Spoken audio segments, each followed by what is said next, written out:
Me sobró fe. Bueno, como ya sabemos, estamos en la serie. ¿Cómo se llama la serie? La única grandeza. ¿Y por qué le puse? No, ese es el tema del capítulo de hoy, de la serie de hoy. ¿Y por qué, según vimos la semana pasada, por qué la serie en la que estamos se llama La única grandeza?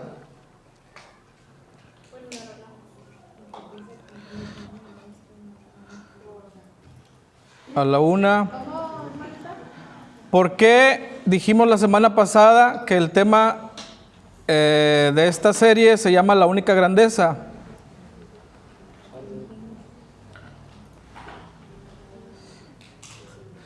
Dijimos que el que quiera ser el chido. Habla sobre la exaltación. Ajá. Exaltado, será humillado y el que se humilla. Sí, porque dice la Biblia que el que se exalte será humillado y el que se humille será exaltado. ¿Y qué relación tiene ese texto con el tema la única grandeza? ¿Qué tiene que ver una cosa con la otra?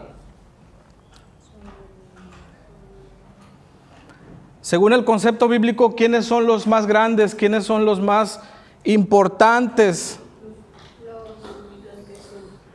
Los humildes, los que sirven. ¿Ok?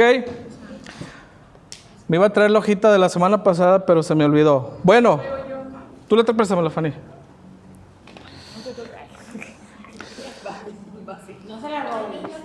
Dijimos, va por su premio. Dijimos que se llama La única grandeza y luego abajo estaba un subtema que decía el que no sirve, ¿qué? No sirve. El que no sirve, no sirve. O sea que ¿de qué estábamos hablando? ¿Cuál es el tema? Servir. El servicio. ¿Se acuerdan que dijimos que en el tema del servicio hay un tema paralelo? ¿Se acuerdan? ¿Cuál es ese tema paralelo? El liderazgo. O sea que cuando estás hablando del servicio, indirectamente vas a estar hablando también del liderazgo. Igual cuando estás hablando del liderazgo, indirectamente tienes que hablar también del servicio porque son temas paralelos, se complementan. Y luego también dijimos que había más temas que complementan el tema del servicio. ¿Se acuerdan de alguno? Dijimos, cuando estás hablando del servicio, surge el tema tal, surge el tema tal, surge que dijimos como 12 temas. ¿Se acuerdan de alguno? Orgullo, el ego, la humildad, el egoísmo, vanagloria y todos esos que son como hermanos. El ego, el orgullo, la soberbia, la vanagloria, ¿qué más? El egoísmo, etcétera, etcétera, etcétera. Y luego se acuerdan que hablamos de los hijos de Zebedeo y la mamá de los hijos de Zebedeo. ¿Se acuerdan? ¿Qué pasó con ellos? Ajá, dice la Biblia nos enseña que la mamá de los hijos de Zebedeo llevó a sus dos hijos, dijo, véngase para acá, y se agarró uno de este lado y otro. Véngase, vamos a ir con el Señor. Y lo llevaron con Dios, con Jesús. ¿Y cuál fue la petición que le hizo la mamá de Zebedeo a Jesús? Ordena. Curiosamente Jesús le dice, ¿qué quieres? Y ella le dice, ordena que uno de mis hijos esté a tu derecha y el otro esté a tu izquierda. Y les preguntaba, ¿fue esa una petición? No le dijo, Señor, mira, yo quisiera que... Y le expuso su caso, no, le dijo, ordena que mi hijo tal esté a tu izquierda y mi hijo tal esté a tu derecha. Y les preguntaba, ¿fue una orden? Perdón, ¿fue una petición? No. Fue una orden que la disfrazó de petición. Y luego mencionábamos que ¿qué creíamos nosotros que habría motivado a la mamá de los hijos de Zebedeo para hacerle esta petición a Jesús? ¿Movida por qué? ¿Qué la motivó? El querer que uno de sus hijos esté sentado a la izquierda de Jesús, izquierda de ustedes, y el otro a la derecha. El reconocimiento, el poder, ¿qué más? El ego, el orgullo, el lugar, el puesto, ¿verdad? Y luego la misma Biblia, en la misma historia, en la misma cita, nos dice que qué pasó con los otros 10 discípulos cuando se enteraron que estos dos andaban queriendo sentarse a la izquierda y a la derecha de Jesús. Se enojaron. ¿Por qué creen que se enojaron? Ellos se quieren creer mejores que los demás. Probablemente pensaron, oye, pues estos ya se están peleando el lugar que yo quiero. Oye, se están peleando el lugar, pues si ya saben que yo soy el chido del grupo, ¿cómo que quieren ser el segundo de Jesús? Pues si ya saben que soy yo. Pudiera ser, ¿verdad? Entonces, y luego les dije, hasta aquí vamos a hacer una pausa. ¿Y de qué nos viene hablando la Biblia en esa porción? ¿Cuál es el tema? ¿O cuáles son los temas que pudiéramos sacar de esa porción de la Biblia?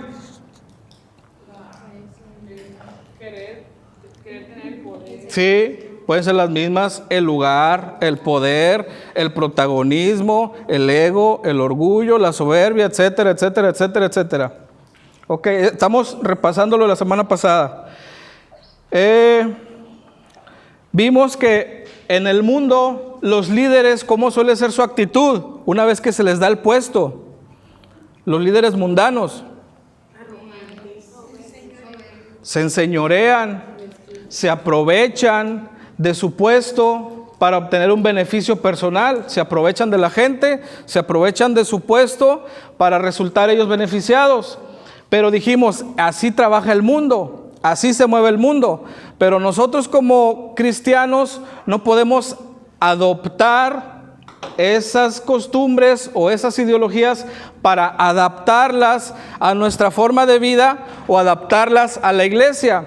¿Se acuerdan que luego ya Jesús, volvemos a lo que veníamos leyendo, y Jesús les habló a todos, a los discípulos, ya cuando vio la molestia de todos, que Jesús les dijo, a ver, vengan todos para acá. Ustedes ven que en el mundo la cosa se hace así, se hace así. ¿Y qué les dijo Jesús? Pero entre ustedes no será así. ¿Cómo les dijo Jesús que debía ser el asunto entre ellos, entre los discípulos?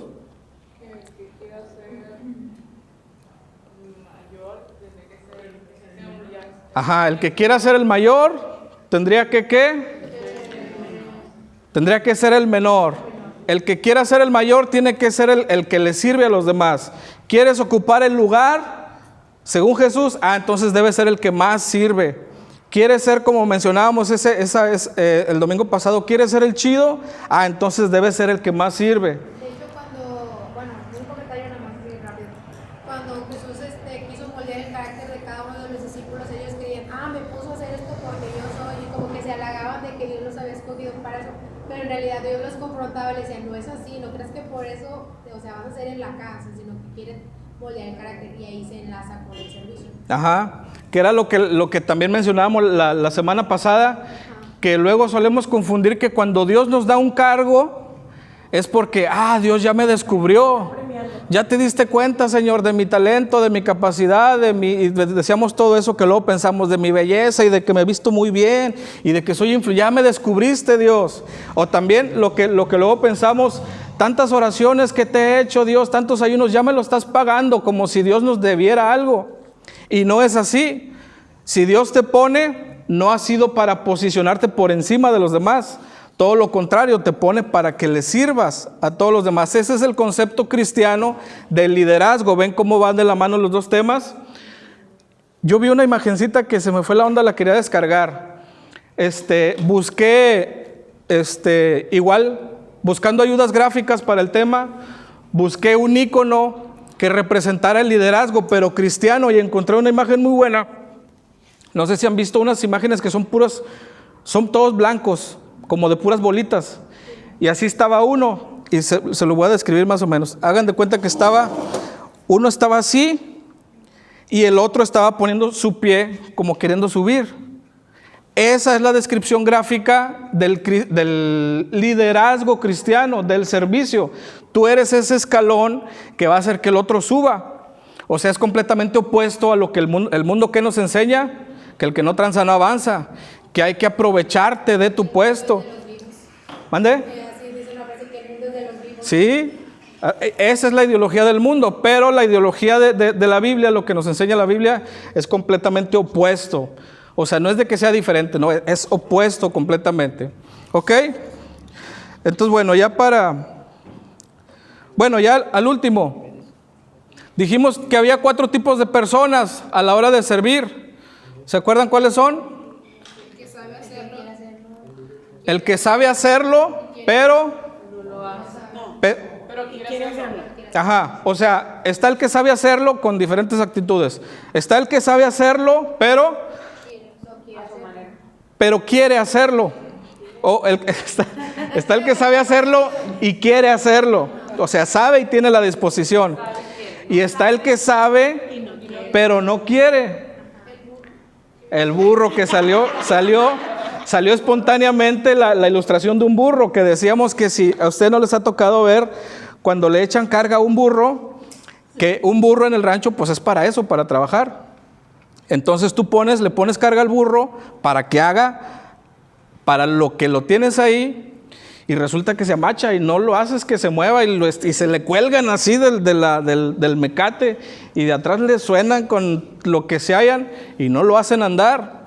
Es un burro, sabe hacer, para eso está ahí, pero no lo quiere hacer. Les digo, surgió de forma espontánea y ustedes lo saben, Y está el otro, el que no sabe hacer las cosas, pero quiere. Que luego también de forma espontánea salió, que luego Amaya me dijo en la semana pasada que que íbamos a trabajar. Me dice, papi, qué bueno que no está. Así lo puedo decir sin problema. Me dice, papi, ¿qué vamos a hacer? Le digo, ¿cómo que qué vamos a hacer? Pues a trabajar. Le digo, ¿cómo vas a andar trabajando tú allá en la mezcla y en eso? No, pero tú dijiste que podíamos llevar el cotorreo. Tú dijiste que podíamos ponerles música. Le digo, ¿dónde está tu bocina? No, pues no tengo. Le digo, entonces, ¿se acuerdan? Sí. Está el que no sabe hacer las cosas, pero quiere hacerlas. Y luego aplica ahí el que, oye, ¿sabes batir mezcla? No. ¿Y sabes poner block? No. Y luego, no, pero pues yo les arrimo una coca, yo les pongo la música. O sea, está a la disposición, y que también es buena y que es una bendición y aporta. Y está el último, que es el que no sabe hacer las cosas, pero pues igual tampoco las quiere hacer. ¿Ok? Bueno, con eso ya repasamos lo de la semana pasada y entramos al de hoy. El título del capítulo de hoy o de la sesión de hoy, ¿cuál es? Todo por el cargo. Esto se hila, o es la continuación de en lo que nos quedamos la semana pasada, que dijimos que pensamos que cuando Dios nos da un cargo es porque nos está premiando y porque nos está pagando lo que nos debe, o porque nos está poniendo por encima de los demás, y entonces ya los demás están a nuestro servicio, y no es así. Entonces no hemos orado, ¿va? Bueno, hay que orar. Lo bueno que apenas empezar. Bueno, Padre, en esta tarde te damos la gloria, Señor, te damos la honra, te damos la alabanza, te agradecemos, Padre, por esta asistencia que hacía tiempo no teníamos. Gracias, Padre, por la disposición de cada uno de los jóvenes que rescató, Señor, este tiempo para estar aquí. Sabemos que seguramente tenían otras cosas que hacer. Sabemos que si ellos lo hubieran así decidido, podían haberse quedado en su casa, a ver la televisión, a jugar, etcétera, etcétera. Pero no fue así, Señor. Ellos decidieron hoy estar aquí, y permite, Padre, que este tiempo sea de bendición y de edificación, Señor, para todos los que están aquí. Te pedimos por aquellos que no están, Padre, que en su mente y en su corazón resolvieron no venir. Te pedimos en el nombre de Jesús que les incomodes, Señor, que no llegue a ellos ese sentir de comodidad al no asistir a la iglesia, que tu Espíritu Santo les redarguya, Señor, para que la próxima semana podamos verlos aquí. Ponemos este tiempo en tus manos en el nombre de Jesús. Amén. Ok, empezamos la sesión de hoy con la frase que no sé si está ahí en su hojita, yo creo que sí. Dice la frase de esta semana, de esta sesión: el que piensa que el cargo lo es todo, hará todo por el cargo. Lo repito para que lo mastiquemos. El que piensa que el cargo lo es todo, hará todo por el cargo. ¿Se entiende? En el capítulo anterior o la sesión anterior hablábamos acerca de que solemos adoptar conceptos mundanos y pretendemos aplicarlos a nuestra vida o aplicarlos en la iglesia. Y esto es equivocado, esto es un error. Se suele pensar que porque funciona en el mundo, va a funcionar en la iglesia. Y eso la gran mayoría de las veces pasa. Perdón, eso la gran mayoría de las veces no funciona. No sé si les ha tocado ver que luego pasa en las iglesias que dice un hermano o una hermana, o van con el pastor y dice, pastor, no, yo soy líder en mi trabajo. Yo tengo 30 gentes a mi, ¿cómo se dice? A mi cargo. O yo soy el líder de esas 40, 30 gentes. Y solemos pensar que porque él es líder en su trabajo, va a funcionar en la iglesia, y lo ponen en la iglesia. Excelente, hermano. No, pues para que se venga a la iglesia y aquí sea líder de X departamento. Y suele pasar que luego esa persona no funciona en la iglesia. ¿Se entiende? Por ejemplo, pasa también que cuando hay un hermano o una hermana que es maestro en lo secular, en una primaria, en una secundaria, en una preparatoria, y decimos, es maestro el hermano, entonces podemos ponerlo a dar clases a los niños, y lo ponen y resulta que no funciona. No sé si les ha tocado ver. Por ejemplo, yo me acuerdo de una hermana en Saltillo, la hermana Deo, se llamaba Deogracia, pero le decían Deo, ya sabrán por qué. Esa hermana, pues era una hermana muy sencilla, ella no tenía estudios, pero era muy evidente el don que ella tenía con los niños.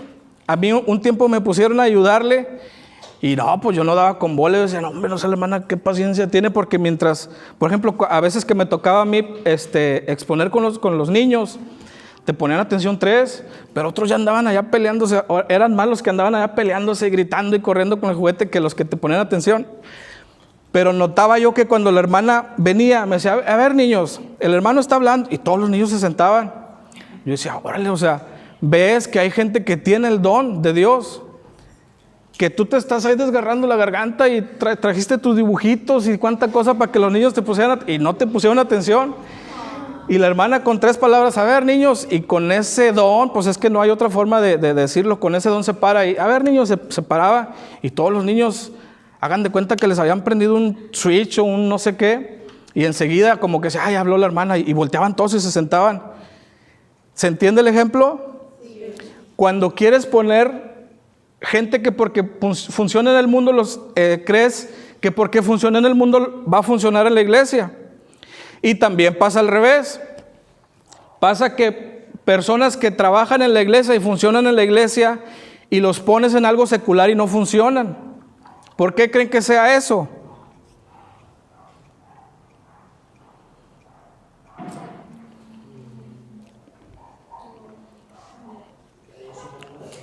Dirían en mi rancho, porque una cosa es una cosa y otra cosa es diferente. Se suele pensar que porque funciona en el mundo va a funcionar en la iglesia, y eso la gran mayoría de las veces no funciona. Pasa muy frecuentemente que, por ejemplo, ponemos como líderes en la iglesia a personas que lideran en su trabajo, pero en la iglesia no funcionan. O viceversa, queremos poner de líderes de iglesias a liderar grupos u organizaciones seculares y no funcionan. ¿Por qué? Pues porque son cosas completamente diferentes. Una cosa es trabajar en un ambiente mundano, secular, con otros objetivos, con otra visión completamente, con otra mentalidad, a trabajar en la iglesia con otra completamente mentalidad. ¿Me estoy dando a entender? Digo esto para contrastar lo que venimos diciendo, el concepto bíblico del servicio y del liderazgo con el concepto mundano del servicio y del liderazgo, que no se pueden mezclar porque son completamente diferentes. ¿Se entiende? Queremos adoptar conceptos mundanos para adaptarlos a nuestra vida cristiana o a la iglesia, y eso es equivocado, no funciona así. En el mundo se cataloga a las personas por diferentes factores, como su casa, su carro, su ropa, su aspecto físico, la colonia en la que viven, su dinero, si tiene o no, su cargo en el trabajo, su puesto en el trabajo, etcétera, etcétera, etcétera. Y obviamente tiene más alta estima en el mundo, pues quien tiene una mejor casa, quien tiene un mejor carro, quien se viste mejor, con ropa de marca.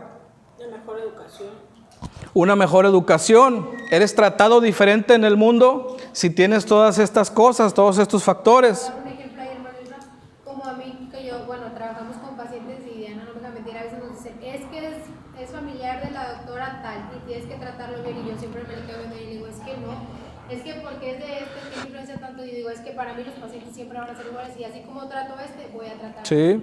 Mi calidad de atención es igual para todos. Imagínense que trabajan en lo que es el sector salud, se le puede decir. Está de por medio la salud de las gentes. ¿Cómo va a haber un trato diferente? Eso es, pues está mal, ¿verdad? Entonces, en el mundo se cataloga a las personas por diferentes factores como su casa, su carro, su ropa, su aspecto físico, su colonia, su dinero, si tiene o no, su cargo, su puesto, etc. Obviamente se tiene más en alta estima a quienes tienen una bonita casa en una bonita colonia, son estudiados, tienen un buen carro en la cochera, se viste bien, con ropa de marca, si tiene dinero, y si tiene un aspecto físico, pues olvídense, un aspecto físico bonito, pues olvídense, todos quieren juntarse con esa persona porque así es el mundo. Todos lo respetan y todos quieren estar con él o con ella. No así con quien es el opuesto, o sea, con quien pues no tiene dinero, con quien no vive en una colonia privada, quien a lo mejor no tiene carro pero anda a pie, etcétera, etcétera, etcétera. ¿Me estoy dando a entender? Cómo el mundo es con las personas, cómo el mundo es clasista y cómo separa en base a lo que tienes. En el mundo se te respeta por quién eres, entre comillas. En el mundo se te respeta por quién eres. De hecho, hay una frase mundana que dice: tanto tienes, tanto vales. ¿Tienes mucho? Vales mucho. ¿Tienes poco? Vales poco. ¿No tienes nada? Pues no vales nada. Esa es la forma de pensar del mundo. Y como cristianos, como les vengo diciendo, queremos adaptar esa filosofía a nuestra vida, creyendo que seré alguien, creyendo que seré respetado, creyendo que seré tomado en cuenta si tan solo tuviera un cargo en la iglesia. Tan solo si yo fuera de los importantes de la iglesia, entonces Israel Jiménez existiría y no estuviera allá en las sombras en las que lo tienen. ¿Cuántos pensamos así? Que no existimos hasta que no tengamos un cargo. Pero repito, este es un concepto mundano, es una forma de pensar mundana. Nosotros no debemos movernos o regirnos por conceptos o formas de pensar mundanos, sino por lo que dice la Biblia. ¿Y qué dice la Biblia? Vamos a Lucas 14, del 7 al 11. Lucas 14, del 7 al 11.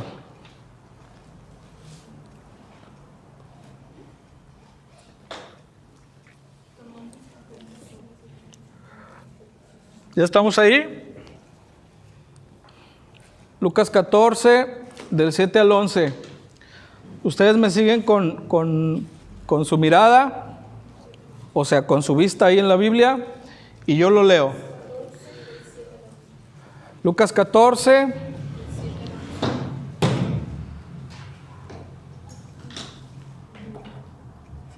No, ¿saben qué es del 1 al 11?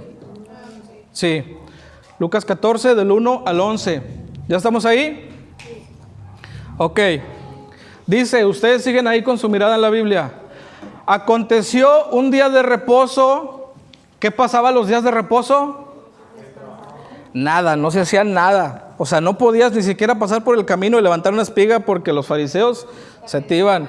Sí, está trabajando, está levantando espigas, cuando fue una acción así nomás. Entonces, aconteció un día de reposo en el que no se debía hacer nada, que habiendo entrado para comer en la casa de un gobernante que era fariseo, ¿en la casa de quién? Un gobernante, fíjense, ya estamos hablando ahí de altas esferas de la política. Un gobernante que era, aparte de gobernante, era fariseo. ¿Ya sabemos lo que son los fariseos? Sí. Eran estos religiosos, pero que sabían mucho. ¿Ok? Entonces, aconteció que un día de reposo, habiendo entrado para comer en la casa de un gobernante que era fariseo, estos le acechaban, o sea, los fariseos acechaban a Jesús, como siempre andaban sobre él buscando la ocasión de hacerlo caer. Y he aquí, estaba delante de él un hombre hidrópico. hidrópico es una enfermedad que creo que es como retención de líquidos. No sé si Tlali, Diana y Yara pudieran ahí corregirme. Un hombre hidrópico que pues tiene agua, ¿no? En cierta parte de su cuerpo se le hace una bolita de agua, ¿verdad? Entonces, he aquí que estaba delante de él un hombre hidrópico. Entonces Jesús, ponemos atención, entonces Jesús habló a los intérpretes de la ley, o sea, a los que sabían mucho de la Biblia, y a los fariseos, o sea, juntó ahí a todos los religiosillos que estaban ahí en la fiesta.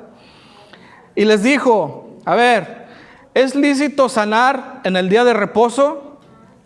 Y pues ellos se quedaron callados, no sabían qué contestar. Y él, tomándole, le sanó y le despidió. Y dirigiéndose a ellos, les dice, ¿quién de ustedes, si un asno o un buey cae en un pozo, no lo saca inmediatamente, aunque sea día de reposo? Y no le podían replicar estas cosas, o sea, no sabían qué contestarle. O sea, Jesús los dejaba callados. Y por eso aquellos tenían a Jesús bien atravesado, estaban buscando la ocasión para vengarse de Jesús. Y luego dice el versículo 7, acuérdense en qué contexto estaba la fiesta. ¿De quién era la fiesta? ¿De un qué? Un gobernante, fariseo, o sea, pura gente acá de caché de aquel entonces. Observando cómo escogían los primeros asientos de la mesa. Acuérdense lo que venimos hablando también. Dijimos que el que cree, el que piensa que el cargo lo es todo, hará todo por el cargo. Observando Jesús cómo escogían los primeros asientos de la mesa, refirió a los convidados una parábola diciéndoles, cuando fueres convidado por alguno a bodas, no te sientes en el primer lugar,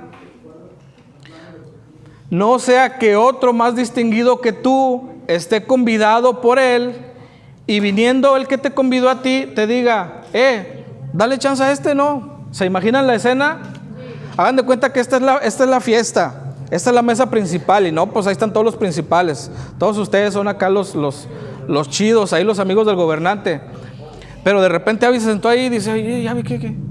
Y llega otro amigo importante, dale chance, ¿no? Que se siente, este sí es el importante. Imagínate que te quiten para poner Entonces, ¿se entiende? Y viniendo el que te convidó a ti y a él, diga, dale chancita, ¿no?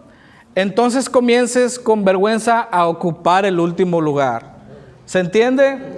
¿Qué dice la Biblia? El que se enaltece será humillado.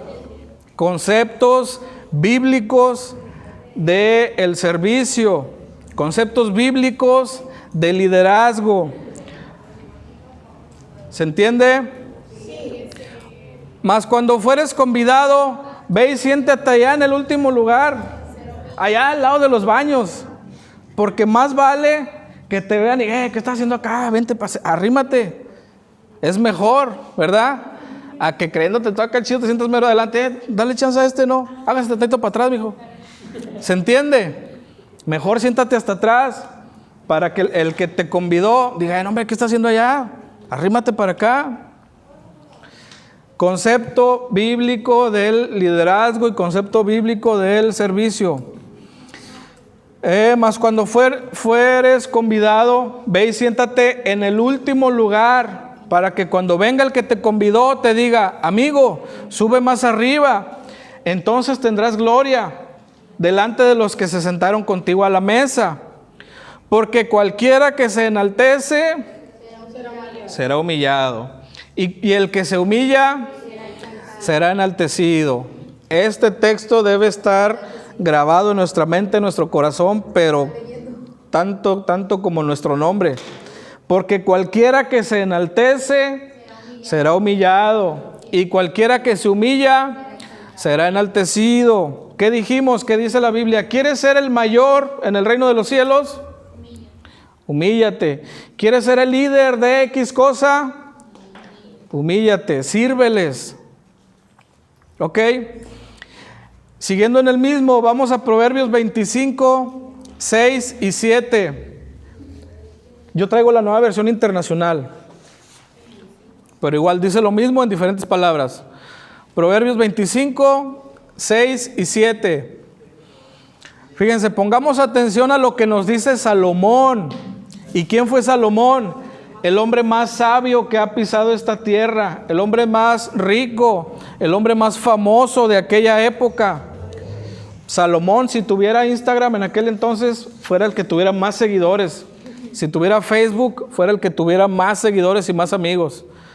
Más que Cristiano, más que Messi, más que todos esos. Salomón fuera el influencer de la época.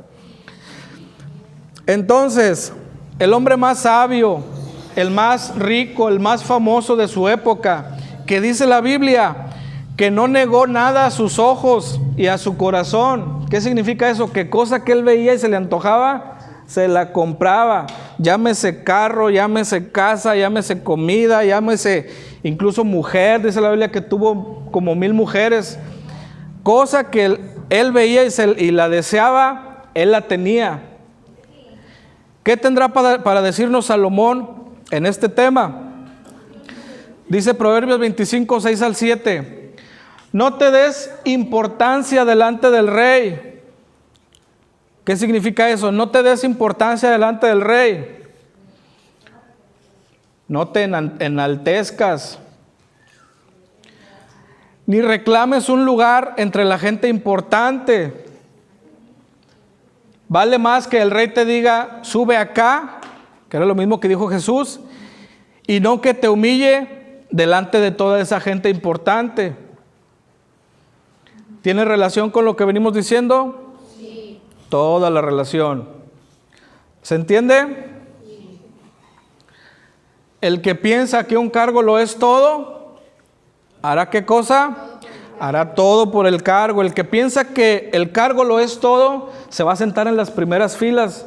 El que piensa que el cargo lo es todo, va a querer llamar la atención de todos, para que lo noten, para que lo vean. ¿Por qué? Porque cree que el cargo, que el lugar lo es todo. Ay, se me brincó aquí.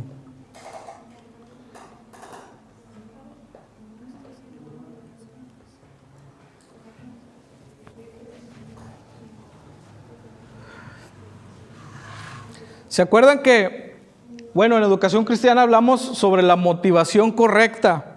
¿Se acuerdan? Y dijimos que la motivación correcta aplica para todo, todo, desde la T hasta la O en mayúsculas. La motivación correcta debe estar presente en todo. Debes estudiar por la motivación correcta.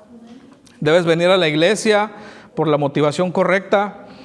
Ya ven que hemos hablado de personas que vienen a la iglesia por la motivación correcta. Por la motivación incorrecta. Por ejemplo, ¿cuál sería una motivación incorrecta? Los jóvenes que vienen a la iglesia buscando novia o novio. ¿Esa es una motivación correcta? No.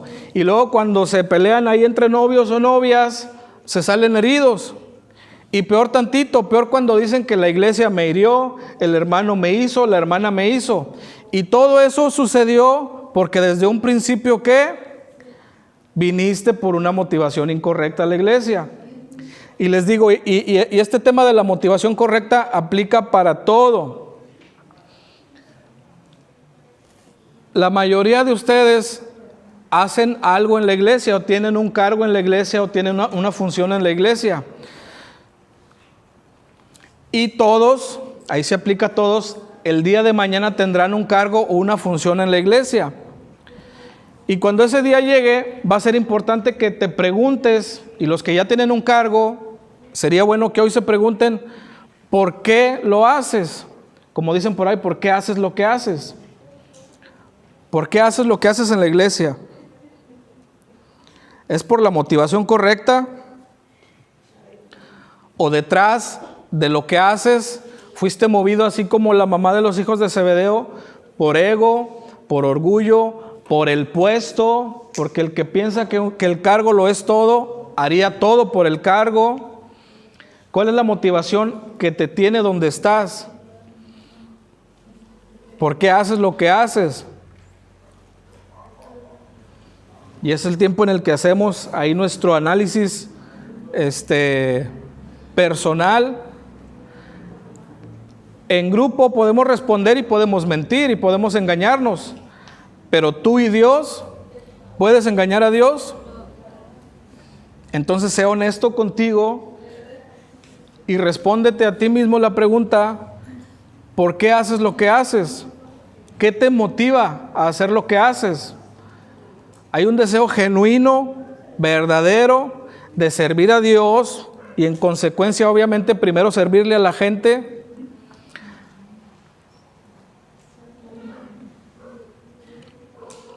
¿Qué contestaríamos ahí? ¿Por qué hago lo que hago?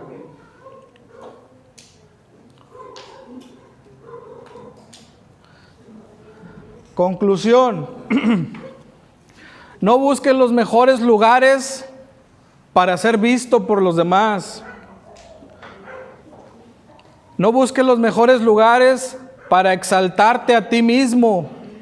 De hecho, nada de lo que hagas, lo hagas por exaltarte a ti mismo.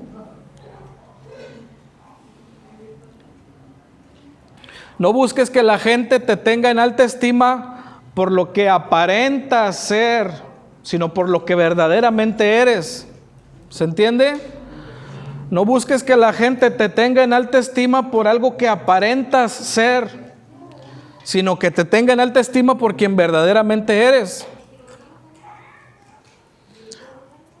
En la alabanza, no levantes tus manos para que la gente te vea.